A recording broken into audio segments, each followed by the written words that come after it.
ಶ್ರೀ ಗುರು ರಾಘವೇಂದ್ರ 351ನೇ ಆರಾಧನಾ ಮಹೋತ್ಸವಕ್ಕೆ ಇವತ್ತು ಚಾಲನೆಯನ್ನು ಕೊಡಲಾಯಿತು.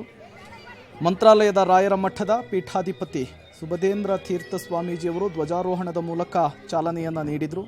ಗೋವು, ಗಜ, ಅಶ್ವ, ಧಾನ್ಯ ಪೂಜೆಗಳೊಂದಿಗೆ ಆರಾಧನೆಯ ಸಂಭ್ರಮ ಆರಂಭಗೊಂಡಿದ್ದು ಆಗಸ್ಟ್ 10ರಿಂದ 16ರವರೆಗೂ 7 ದಿನಗಳ ಕಾಲ ಆರಾಧನಾ ಮಹೋತ್ಸವ ನಡೆಯಲಿದೆ.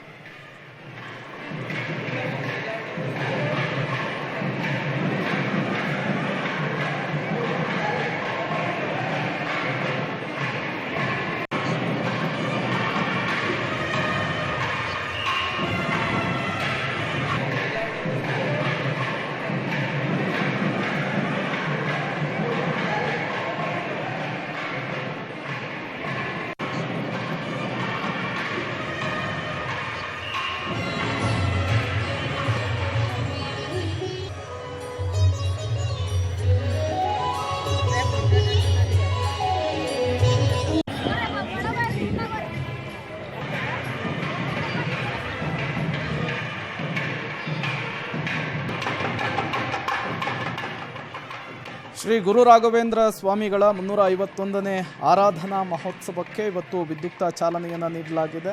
ಹಬ್ಬದ ವಾತಾವರಣ ನಿರ್ಮಾಣವಾಗಿದೆ. ನೀವು ಕೂಡ ವಿಜುವಲ್ಸ್ನಲ್ಲಿ ಗಮನಿಸ್ತಾ ಇದ್ದೀರಿ. ದೀಪಾಲಂಕಾರವನ್ನು ಮಾಡಿದ್ದಾರೆ.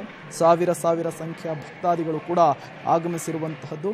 ಗೋವು, ಗಜ, ಅಶ್ವ, ಧಾನ್ಯ ಪೂಜೆಗಳೊಂದಿಗೆ ಆರಾಧನೆಯ ಸಂಭ್ರಮ ಆರಂಭಗೊಂಡಿದೆ.